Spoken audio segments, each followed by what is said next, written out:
What's happening, everybody? Welcome to another episode of American Truck Simulator Home Daily. Yep. This will be a short video because, as the title says, the changes are real. Like, the changes going on right now are just crazy. I mean, you do what you gotta do, you get used to it, but the changes are real. So, nope, I'm disconnecting from my trailer now. I'm gonna go over here. And, well, you know what? Let me back up some. I'm getting ahead of myself. Still in Twin Falls from the last Home Daily video y'all saw. Still in Twin Falls, Friday morning. And what it is I'm about to go do. Let me check one more thing before I do that.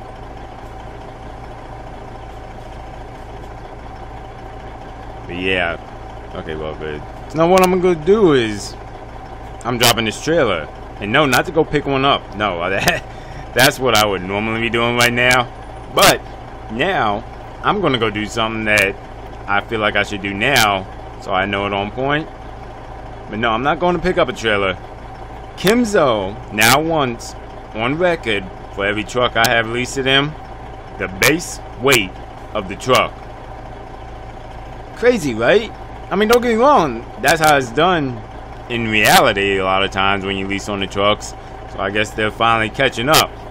So, but they called me yesterday after I dropped in the last video asking if I could give it to them. Well, at that time, I didn't really know the base weight of this truck by itself off the top of my head. I mean, I should for load reasons, but I never thought to write it down. So guess where I'm headed now? That's right, the truck stop. Why? Because I'm going to give them the weight of the truck I'm currently in right now with a full tank of diesel.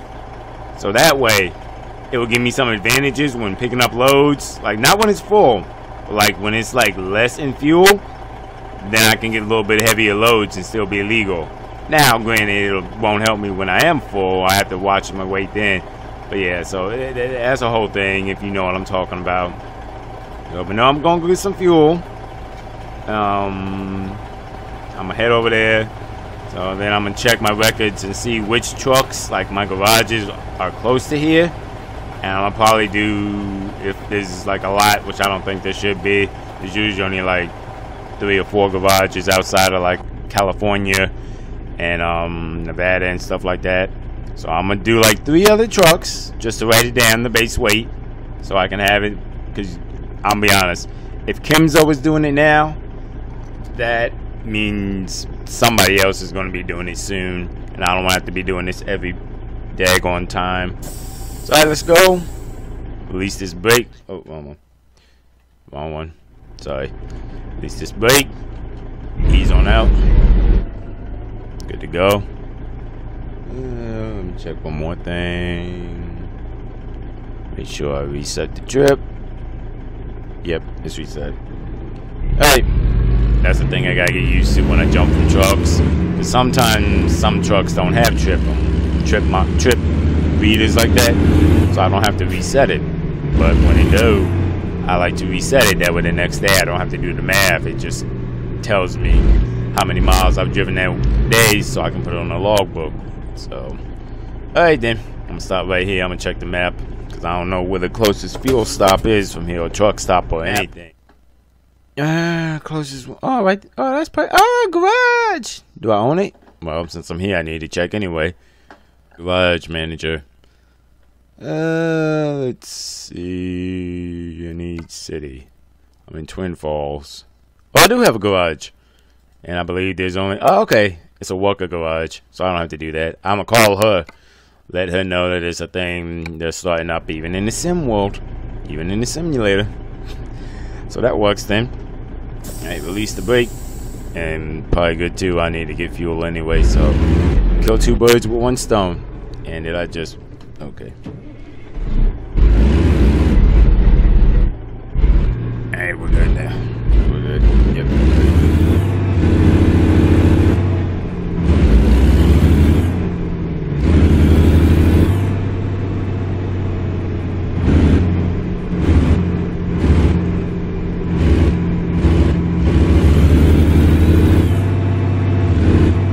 I haven't been to this garage in a very, very long time. get fuel, then that's the next thing I gotta find where the closest way station is. Swing this way, swing right about there.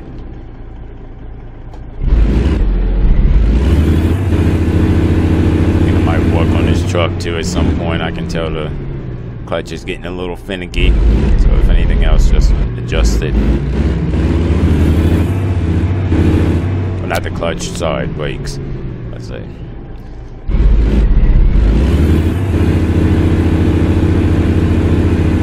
And there we go.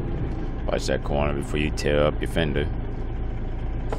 Alright, I'm gonna get fuel, write it down, do all that stuff, and then we will see where the next way station is that's close. Alright, all fueled up, ready to go. And I think, which I really don't want to go back there, but I'm gonna go back to Coastline Mining, where I dropped in the last video, because it's just break. I remember when I went over there, I talked to the woman inside the receptionist area when we stopped, and I'm trying to think, when was it? Oh, it was after I got empty and weighed out. Cause I asked her, I'm like, do you have to pay? And she said, because I had a load there, no. The first one's like when you load and unloading, the first one that you do, like, doesn't cost anything, it's free. But say I was over there and I needed to do a reweigh because I felt like I was a little heavy or whatnot and I was getting loaded, then it's like $12. So, come on, car, really? I had the light.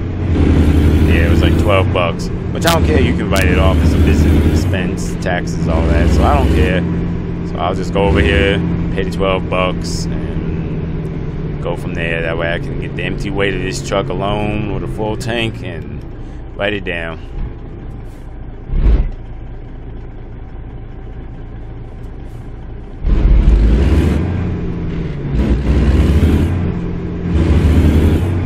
I feel bad sometimes with this 18 speed because I don't use it all the way like I should. I'd be skipping gears like crazy. But in my opinion, save the higher ranges when you need them. The truck, obviously, you can tell it can do it easily. It doesn't have a problem with jumping from 6 low to 7 low. So I feel bad, but I'm like, you know what? The day I need it, because I've been sitting here going through them when I don't need them. Like, I could do it right now, just like that. Just keep on rolling with them, which it makes it smoother, yes. And that probably helps with gas, but I don't know, force a habit, I guess. I got a thing, if you don't need to use something right now and it still works without it, save it for when you actually do need it. And there will be a time with this truck I will have to use it for like heavier loads on mountains and everything else like that. Shoot, prime example. Oh wait, did I record that? No, I don't think I recorded that video. Well, when I jumped in this truck, I headed over to Utah. And you know, they got a little bit of hills and everything. It had 43 in the box, I think it was. So I needed to throw it in the high then. Nope, I'm just going on and on. So let's get over here.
I've heard him say the way I float like this, I shouldn't do, which I can understand why.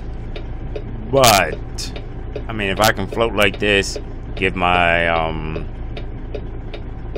clutch a brake, and give the acceleration a little brake, I'm like, well, if it ain't hurting nothing. But they say you shouldn't float like that, like coast like that.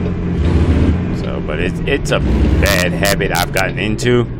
I just can't see why, in theory, it's hurting anything as far as the engine or the oh crap. My bad. I was sitting there looking at something else. Sitting here talking, looking at something else. I almost hit the daggone truck.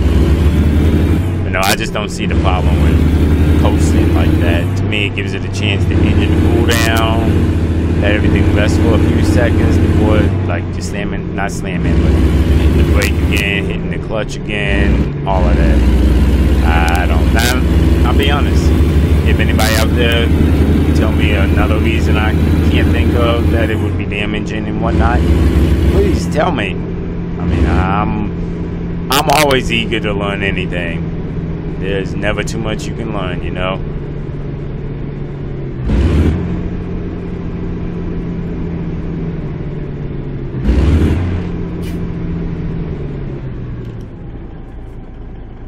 But see, I just like being able to do that. It cools everything down, and then when I stop like this, it's nice and easy to slip in the gear. I mean, that's just my opinion, something I got into that's just smoother, easier, and just more, I don't even know the word for it, but just feel like it's more control, if you will, and not so much rushed. Alright, then there's no trucks here, so all I'm gonna do, well, I'm not, they'll see me. All I'm gonna do is just swing around here, pull up on the scale, go in and talk to them and get the empty weight.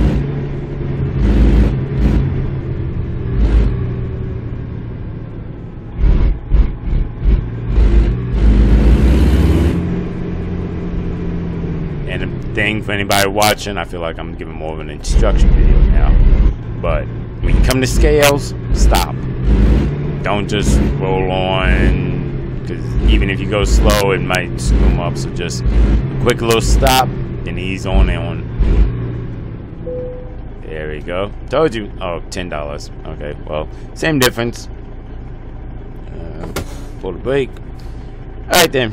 I'm going to go talk to them, let them know what I'm doing. And come back and get the ticket. Well, get the ticket from in there. 22458. So that's not bad. I'm gonna write that down somewhere as soon as I can find some paper. 22458. 22458. Sorry, you're here to click of the pen. 458 pounds. 4 fuel. So cool. Write that down. I got that down. I'm gonna hook back up to the trailer.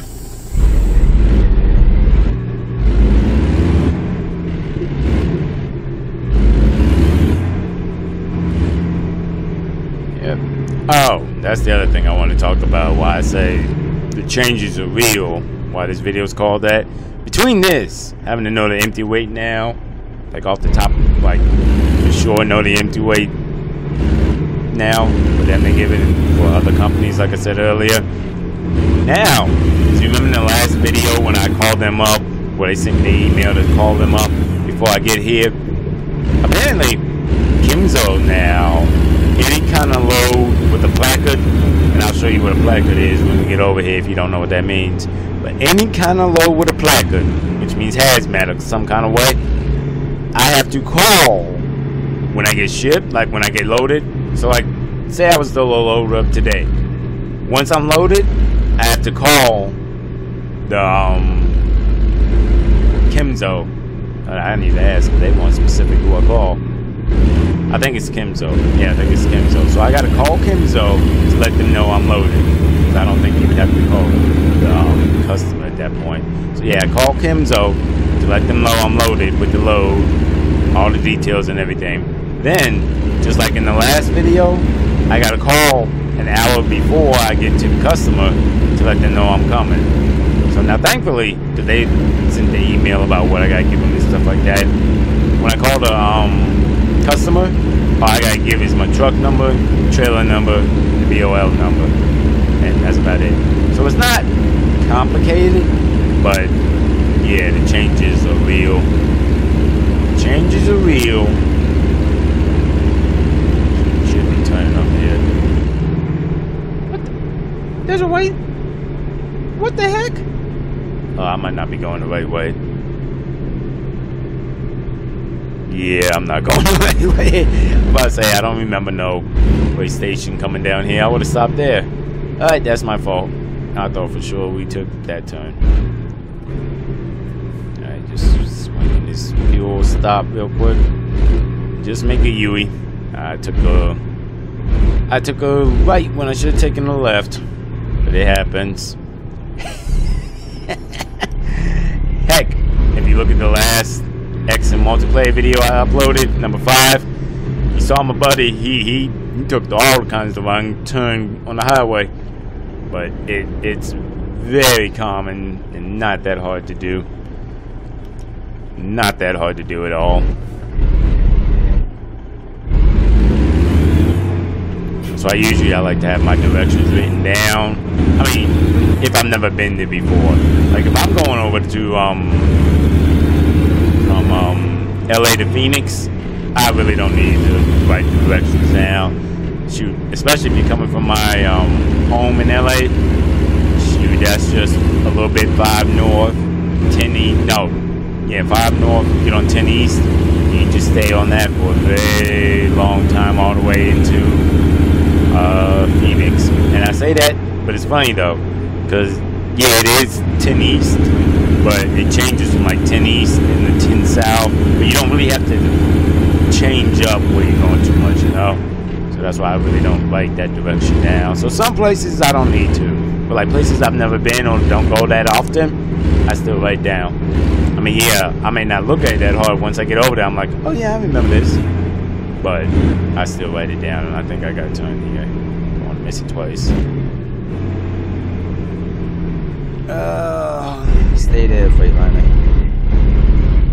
Man, I'm taking up a little bit.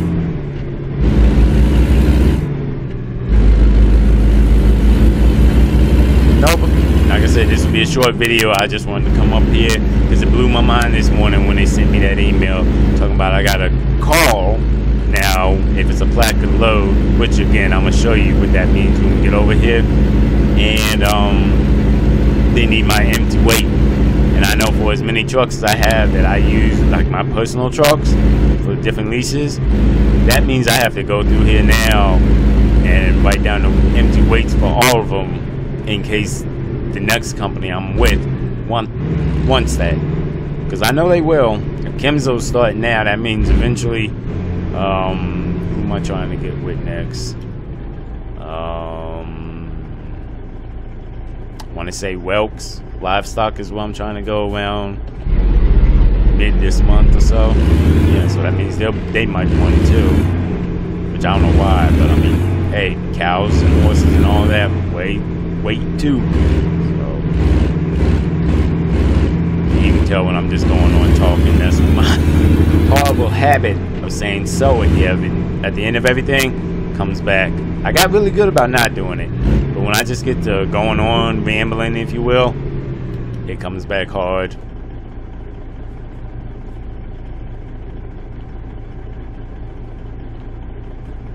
Yeah, we'll turn it up here. So I checked real quick. You see, I didn't have the GPS set. I remember, well, to a certain extent, like I said, I forgot the turn when we came out of Coastline back there. But don't always have to have GPS.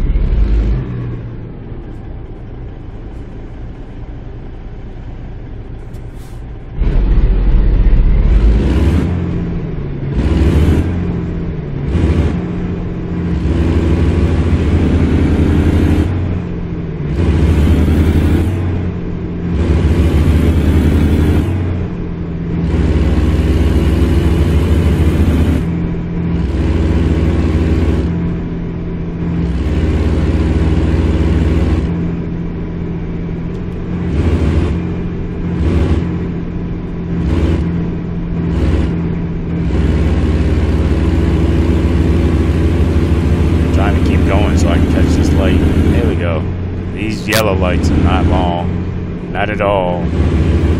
Oh, there's a Mac over here. Oh, duh, that's where my trailer's at. I thought it was a Volvo.